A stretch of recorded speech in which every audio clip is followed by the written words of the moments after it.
Je cède maintenant la parole à Monsieur le député de Blainville. J'ai vu Monsieur le député de Blainville se lever en premier. Monsieur le député de Blainville.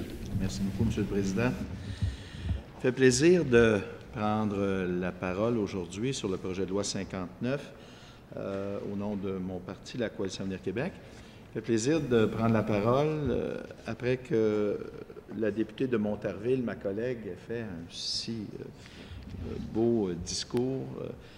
Je pense que ma collègue, que j'ai eu la chance d'accompagner à quelques reprises cet été là, à la commission parlementaire, a fait un résumé très important. C'est pas facile de parler d'une situation aussi importante que la lutte à l'intégrisme. Et ça, évidemment, ma collègue, depuis février 2015. Puis je pense que si le gouvernement a déposé le projet de loi 59, c'est en bonne partie parce que ma collègue, depuis maintenant plusieurs mois, évidemment, on a connu les événements de Saint-Jean-sur-le-Richelieu, les événements d'Ottawa, mais en début d'année 2015, les événements entourant des cégeps à Montréal où des étudiants, des étudiantes ont quitté pour aller rejoindre. Après ça, bien, des locaux qui étaient loués dans divers équipements publics. Et puis, l'impossibilité pour les décideurs publics d'empêcher qu'on loue des locaux, justement, pour prêcher. Et puis, et c'est de là, depuis 2015, depuis février 2015, que notre parti, la Coalition Avenir Québec, mais plus particulièrement ma collègue, la députée de Montarville, s'est empressée d'aller au-devant, parce que je pense qu'on ne peut pas laisser nos institutions publiques, on ne peut pas laisser les municipalités du Québec libres à elles-mêmes quand elles ont à respecter, entre autres, la Charte des droits et libertés, et évidemment, qui font que des décisions, parfois, ne se prennent pas parce qu'elles ne se sentent pas aptes à décider de peur de se faire accuser en vertu de la Charte des droits et libertés. Donc, c'est pas pour rien que ma collègue de Montarville, de la Coalition Avenir Québec, on a posé plusieurs questions ici à l'Assemblée nationale et on a décidé de mettre la pression nécessaire pour que le gouvernement puisse une fois pour toutes contrer ce qui pour nous est le discours haineux, mais je vais revenir au texte du projet de loi, mais je voudrais juste parce que quand la Coalition Avenir Québec défend un dossier, elle ne fait pas juste parler, elle dépose des documents. Puis il y avait, et puis je peux vous lire le texte là, de ce qu'aurait souhaité la Coalition Avenir Québec, ce qui a été présenté par ma collègue de Montarville, basé sur l'arrêt Walcott et évidemment basé sur une décision judiciaire où il y avait, dans cet arrêt-là, une ouverture à montrer aux décideurs publics l'opportunité de régler ce problème-là. Et pourquoi? Parce que cet arrêt-là mentionnait qu'on pourrait,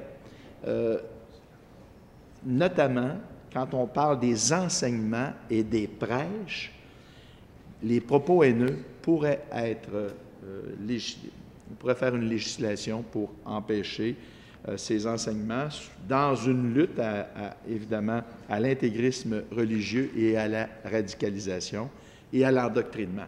Donc, c'était de cette façon-là qu'avait abordé ce dossier qui n'est pas facile, parce que quand on parle de la Charte des droits et libertés de la personne, c'est jamais facile, mais il faut se baser sur des décisions judiciaires. Et ce que ma collègue de Montarville avait fait, ce qui avait été proposé par la Coalition Avenir Québec, c'était de s'attaquer et de lutter contre l'intégrisme religieux, la radicalisation, l'endoctrinement, et évidemment de s'attaquer aux enseignements et aux prêches. Ça, je pense que les Québécois sont en symbiose par rapport à ça. C'est-à-dire que moi, là, je n'ai pas eu aucun commentaire négatif par rapport à la position de la Coalition Avenir Québec, de dire qu'on ne veut plus que dans nos édifices publics, que dans des lieux publics au Québec, il n'y ait aucune possibilité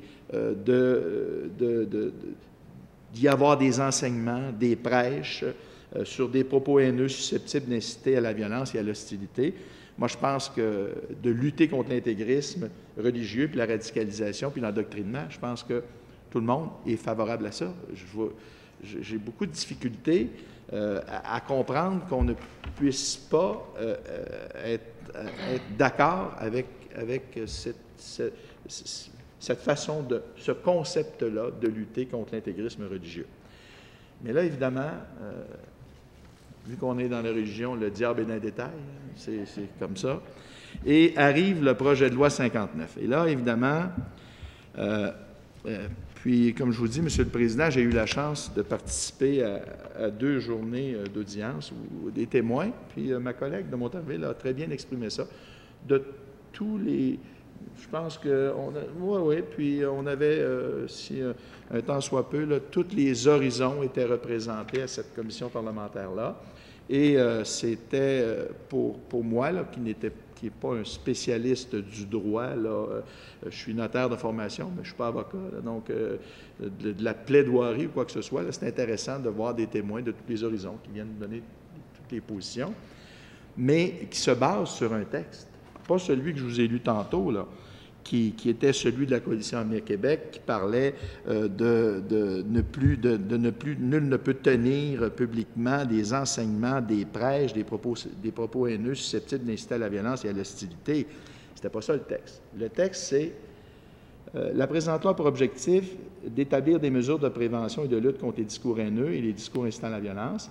Elle s'applique aux discours haineux et aux discours incitant à la violence tenus ou diffusés publiquement qui vise un groupe de personnes qui présentent une caractéristique commune, identifiée comme un motif de discrimination interdit par la Charte des droits. Là, quand je vous dis que le diable est dans les détails, bien là, évidemment, on s'aperçoit que ceux qui... puis c'était ça, là, moi, là, j'ai été renversé des témoignages qui ont été présentés devant la commission, parce que les plus radicaux se servaient de ce texte-là pour dire, puis il faut aller encore plus loin. Parce qu'évidemment, nous, on fait l'objet de discours haineux, de discours incitant à la violence. Donc, il faut nous défendre, nous. Je veux dire, c'est là qu'il faut vraiment, là, monsieur, je peux comprendre que le premier ministre, à un moment donné, a dit à sa ministre, bien là, il va falloir être capable de corriger le tir. Mais il a décidé de dire qu'il faudrait enlever les discours haineux de dedans, alors que il faut lutter contre les discours haineux. Il faut lutter contre ça. C'est tout simplement ça. C'est ça qu'il faut faire. Mais par contre, il faut y aller dans l'optique de l'enseignement des prêches et des propos qui incitent à la violence et à l'hostilité. Il ne faut pas laisser la marge de manœuvre pour, comme je vous dis, quand on lit, elle s'applique aux discours incitant à la violence tenus ou diffusés publiquement et qui visent un groupe de personnes qui présentent une caractéristique commune. Et là, évidemment, le projet de loi, et ma collègue de Montarville a raison, est trop large et beaucoup d'intervenants le trouvent trop large. Et ça, Monsieur le Président, je pense que qu'on demande un vote de principe sur ce projet de loi-là sans qu'on ait vu les amendements que le premier ministre a demandé à sa ministre. Je veux dire, écoutez, il faut que tu nous déposes quelque chose d'autre. Je ne suis pas d'accord avec ce qu'il y a là. Bien, je veux dire, on ne peut pas être en accord avec donner notre accord de principe sur ce projet de loi-là, qui va être de toute façon modifié, puis que sûrement, son article 1 va être modifié. Donc, comment on peut être capable aujourd'hui de dire oui, ou donner notre accord de principe à un projet de loi qui, dans son premier article, va être modifié parce qu'il le faut, Monsieur le Président. Et je pense qu'encore une fois, c'est jamais facile.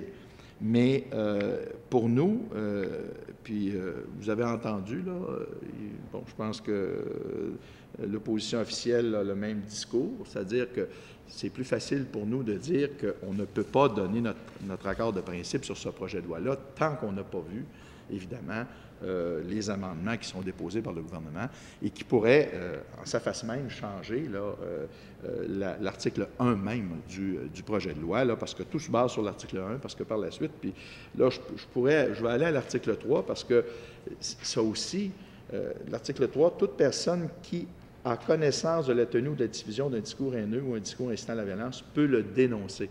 Et la dénonciation, bien évidemment, n'est pas obligée d'être publique, donc n'importe qui peut, sous l'anonymat, décider de faire une dénonciation.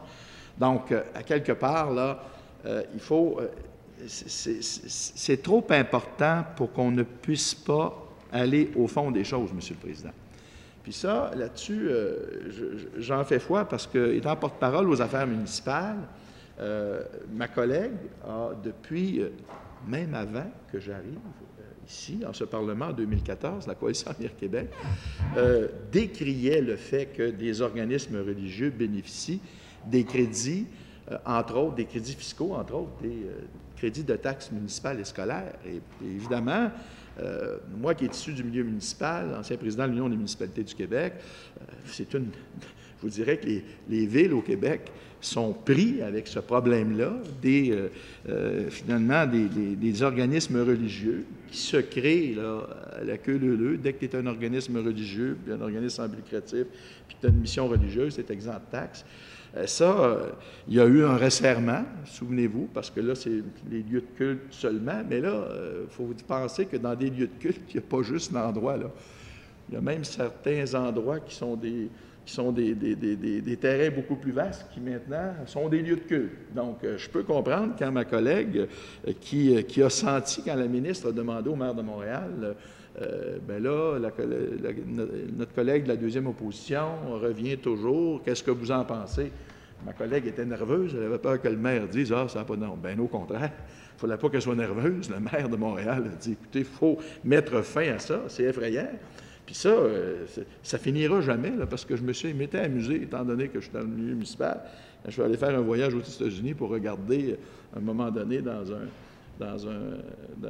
un annuaire téléphonique, comment il y avait d'églises. Il y en avait, j'ai arrêté au-dessus de 300 de comtés. Là, donc, ça veut dire qu'il y avait au moins aux États-Unis au-dessus de 300 types de religions dans une grande ville américaine.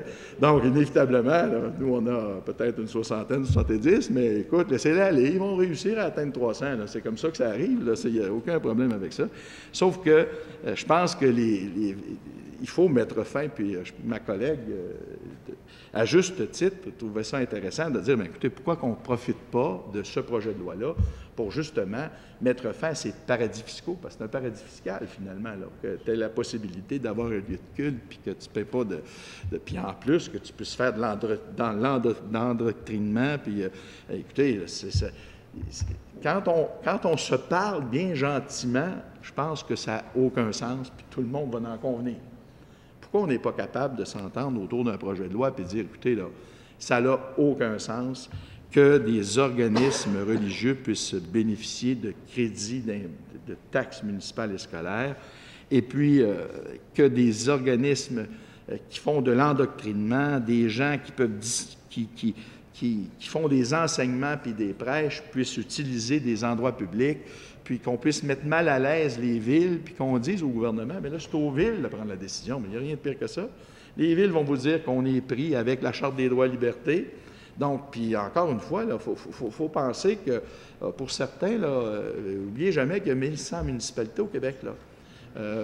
La Ville de Montréal, la Ville de Québec ont leur service juridique, Laval, Longueuil, mais ce n'est pas toutes les municipalités du Québec qui ont un service juridique, là. Donc, imaginez-vous, là, à quelque part, là,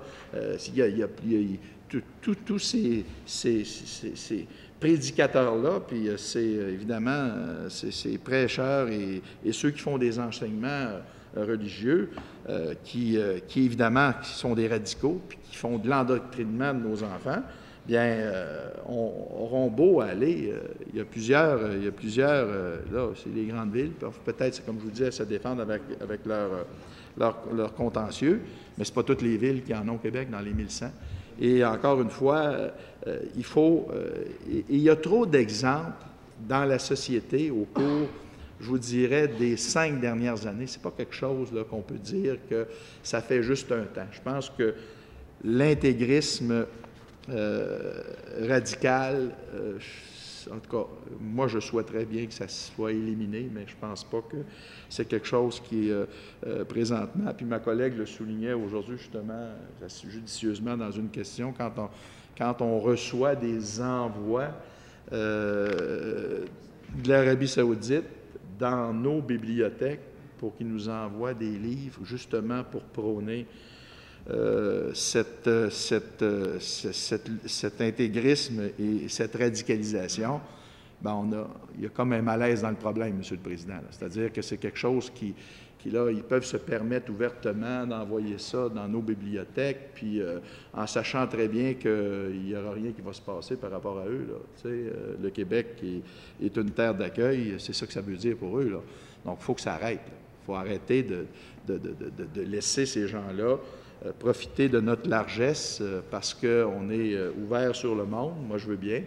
Mais jamais qu'on soit ouvert à l'intégrisme religieux, puis aux propagandes, puis à l'endoctrinement de nos enfants. Là. Jamais, jamais, jamais. Là. Puis évidemment, c'est pour ça que je vous dis, est-ce que c'est quelque chose qui va diminuer? Non, on s'aperçoit que nos Québécois, nos Québécoises, même réussissent à se faire endoctriner pour toutes sortes de raisons. Là. Moi, je veux bien oui, c'est vrai qu'on a des éléments qui sont un petit peu plus faibles dans notre société. Il faut être capable de lutter contre la pauvreté, tout ça. Moi, je veux bien, là. Mais il reste quand même, il faut empêcher ces gens-là de venir prêcher dans nos édifices publics, puis même sur tout le territoire du Québec. Puis il faut faire une lutte féroce à ça, puis il faut être capable de donner, puis la vigilance, là, c'est ça là-dedans, il faut être capable de donner les outils nécessaires aux villes, puis à tous nos organismes publics, à nos cégeps, à nos universités, qui soient capables de prendre les bonnes décisions très rapidement. Là, quelque part, là, pourquoi? Puis ce qui m'a étonné, parce qu'un des témoins c'est de tous les horizons, M. le Président, puis ça vaut la peine, parce qu'un des témoins, lui, ne veut pas de cette loi-là, parce que lui, il les chasse partout à travers le Canada. Lui, sa mission, c'est de les chasser partout à travers le Canada. Et il s'invite, puis il va dans ces endroits-là où ils font des prêches, puis qui endoctrinent, parce que lui, ça lui permet de les découvrir. Lui, c'est comme un chasseur. Il y en a qui chassent les ouragans ou les tempêtes. Lui, il chasse les extrémistes. Bon, c'est le fun, là. C'est bon. Tu sais, mais sauf que lui, il ne veut pas de loi, parce que si j'ai une loi, puis que vous les faites disparaître, je ne pourrai plus trouver. Bon, ça, c'est comme ça qu'il nous a vendu ça, puis il nous a dit ça, puis il était bien sérieux. Là. Lui, c'est sa vie, là. Lui, c'est faire ça. Puis vu que c'est public, puis qu'ils peuvent le faire, bien, lui, ça permet de les détecter, puis de les trouver. Bon, c'est la nouvelle génération de James Bond, là. Il n'y a aucun problème. J'aime mieux aller regarder des films, il y en a un nouveau, là. Mais tu sais, je veux dire, ceux-là, je les aime moins. C'est juste qu'à quelque part, il faut vraiment, là, tu sais, on peut toujours essayer de faire quelques farces, là, mais c'est pas drôle. Parce que dans la vérité, dans la vraie vie, on a de nos jeunes Québécois, nos jeunes Québécoises qui sont plus fragiles dans certains moments de leur vie. Puis là, je pense en même temps, je pense aux parents qui ont à vivre ça, puis qui ont à subir ça, puis qui n'ont pas vu venir, parce que ces choses-là, on n'est pas habitué à ça, nous. Hein? C'est récent, ça, je vous dis. C'est pas quelque chose qui s'est pas appelé à disparaître parce qu'on en a de plus en plus. Mais il faut être très vigilant, M. le Président, puis il faut mettre un terme à ça. Donc, si ce projet de loi-là peut avoir un effet qui aurait été soulevé par ma collègue de Montarville, la Coalition Avenir Québec, si on peut être capable d'en arriver à le gros bon sens, M. le Président, de ne plus jamais que sur le territoire du Québec, il y ait des enseignements et des prêches, des propos haineux susceptibles d'inciter à la violence et à l'hostilité, tel que le permet l'arrêt Oakcock, qui, évidemment, prend en compte la Charte des droits et libertés, mais je pense qu'il faut y aller. Il faut faire ça. Puis il faut être capable il faut que le gouvernement dépose le plus rapidement possible ces amendements. Puis encore une fois, il faudrait qu'il le fasse avant qu'on vote sur l'accord de principe de ce projet de loi-là. Il aurait fallu qu'il fasse ça. Puis encore le temps, là, parce que j'ai l'impression qu'on va y donner du temps. Puis, en tout cas, mon objectif à moi, c'est qu'il y ait le temps d'y penser puis de bien y repenser. Parce qu'à quelque part, il y a des fois où on parle dans cette chambre, puis du temps qui se gaspille, mais là, je ne pense pas qu'il y ait du temps qui se gaspille, à dire au gouvernement, tu as déposé un projet de loi trop large, un projet de loi qui n'est pas conforme à ce que les citoyens et les citoyennes du Québec souhaitent, et c'est que le premier ministre a reconnu, donc il est temps, avant qu'on adopte le principe de ce projet de loi-là, de nous déposer les amendements, puis c'est ce qu'on va demander à la ministre. Puis si on le fait dans l'intérêt de nos enfants, nos petits-enfants, M. le Président, parce que moi j'en ai des petits-enfants, j'en ai 4, puis qui sont tout petits, là, puis j'en ai tout neuf en plus, qui est arrivé il y a quelques semaines. Là. Puis je ne voudrais pas qu'il y ait à vivre ces situations-là, M. le Président, puis qu'on ait passé aux côtés de la possibilité d'empêcher ces extrémistes de prendre la possession des cerveaux de nos enfants. Merci beaucoup, M. le Président.